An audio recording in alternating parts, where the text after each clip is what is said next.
এই নিন bail order.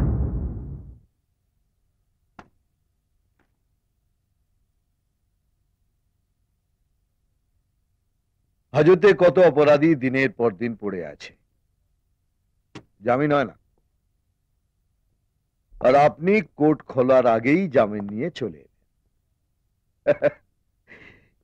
এটা এটা কি করে করেন বলুন তো? আপনি আদার ব্যাপারী, জাহাজের খবর জেনে আপনি কি করবেন? না না, স্টিমার ঘাটে জাহাজ কিভাবে ভেড়ে তা জানা কৌতূহল তো থাকতেই পারে। শুনুন, আমি আপনার প্রশ্নের উত্তর দেওয়ার জন্য কোনো পয়সা পাই না। যার জন্য পয়সা পাই তাকে ছেড়ে দিন। আগে জানলে চান টান করিয়ে তৈরি করে থানার সামনে রেখে দিতাম। হরিপদ স্যার, ছেড়ে দাও। যান, আপনার বেল হয়ে গেছে।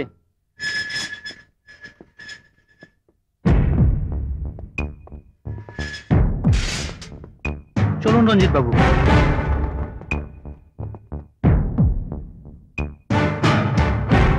যা, কদিন দাদার আদর খেয়ে আয়।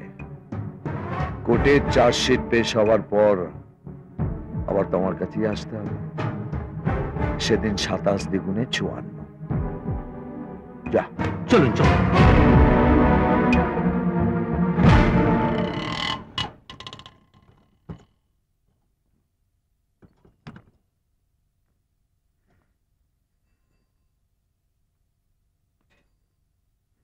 কটা বাজে দাদা?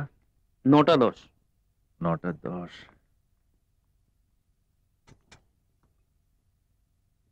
একটা ফ্লেক দিন।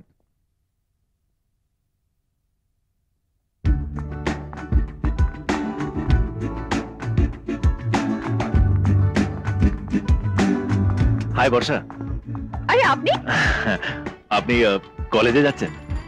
হ্যাঁ, আপনি এদিকে কোথায়? ওই একটা কাজে এসেছিলাম। এদিকে এসেছিলেন, তবু আমার বাড়ি যাননি? না না, ভাবলাম যে আপনি বাড়িতে থাকবেন কি না এই জন্য। করতে পারতেন। সত্যি কথা বলতে কি সাহস হয়নি। রাস্তায় দাঁড়িয়ে 2-4টে গুন্ডাকে নক আউট করতে পারেন, অথচ একটা মেয়ের বাড়িতে গিয়ে নক করার সাহস নেই। একটা ব্যাপারে একদম শিওর হয়ে গেলাম, যত বড় বীরপুরুষ হোক না কেন, মেয়েদের কাছে সবাই একটু আধটু ভীতু। আমারও তাই মনে হয়।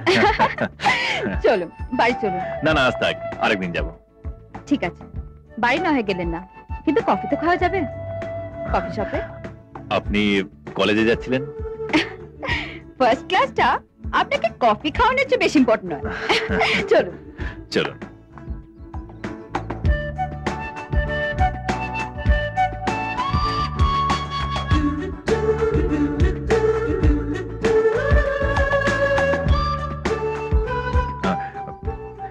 আপনার কলেজের ফার্স্ট ক্লাসটা নিশ্চয়ই এতক্ষণে শেষ হয়ে গেছে। আপনার দেরি হয়ে যাচ্ছে না তো? এমনিতেও সেকেন্ড ক্লাসটাও অতটা ইম্পর্টেন্ট নয়। ও,